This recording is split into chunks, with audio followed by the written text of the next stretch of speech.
यानी फ्लावर का female part है, जिसको गायनोसियम यानी स्त्री केसर बोलते हैं। स्त्री केसर को गुरु बीजाणु धानी यानी पिस्टिल भी बोला जाता है। ठीक, अब जो गायनोसियम होता है इसके 3 पार्ट होते हैं, स्टिग्मा, स्टाइल और ओवरी।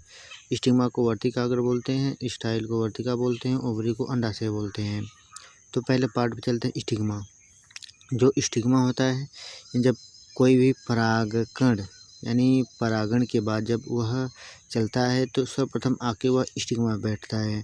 तो कुछ वक्त तक वह यहाँ से कुछ ऐसे पदार्थों का अवशोषण करता है जिसके उसकी साइज इंक्रीज होती है और उसमें पालन ट्यूब यानी पराग नलिका का विकास होता है, जिसके थ्रू परागकण आगे की तरफ स्टाइल के रास्ते से आगे की तरफ पहुँचता है। ठीक, तो जो स्टाइल होती है ये भी 3 तरीके की होती है, यानी close style, half close style और ओपन स्टाइल।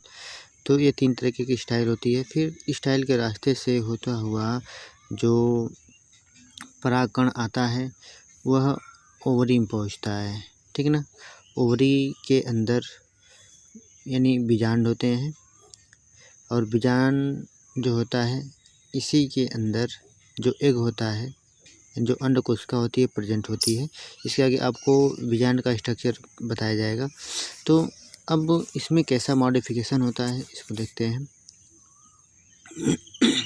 तो जो ओवरी है जब यह मैच्योर होती है यानी परिपक्व होती है तो यह फ्रूट में कन्वर्ट हो जाती है। यानी जो फ्रूट है, जो फल होता है, ओवरी कन्वर्ट होकर किस में कन्वर्ट होती है, ओवरी परिपक्व होकर यह फ्रूट में कन्वर्ट हो जाती है।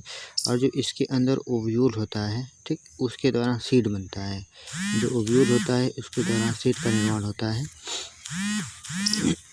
तो जो यहाँ पे जो कार्पेल है, जैसे जो गायनोसियम होती है उसकी यूनिट कार्पेल होती है, यानी गायनोसियम की यूनिट जो होती है वह कार्पेल होती है। अब यहाँ पे जो कार्पल्स हैं यह 2 तरीके की होती हैं, यदि संख्या के बेस पे मोनोकार्पेलरी और पॉलीकार्पेलरी। यानी किसी भी फ्लावर में यदि एक गायनोसियम यानी एक स्त्री केसर है तो उसको मोनोकार्पेलरी बोलेंगे। मोनो मतलब एक होता है और पॉली मतलब बहुत सारा होता है। जब 2 या 2 से अधिक कार्पेल यानी फीमेल के पोर्शन हो तो उसको पॉलीकार्पेलरी बोला जाएगा।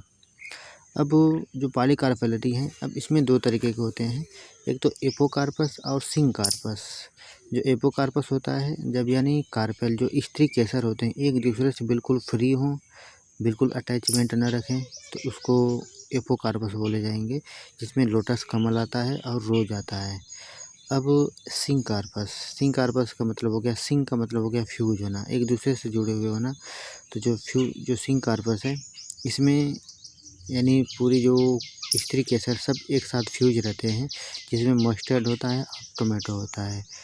ठीक, तो ये आपका जो लेक्चर था यह फीमेल पोर्शन के यानी गायनोसियम का था। ओके, धन्यवाद।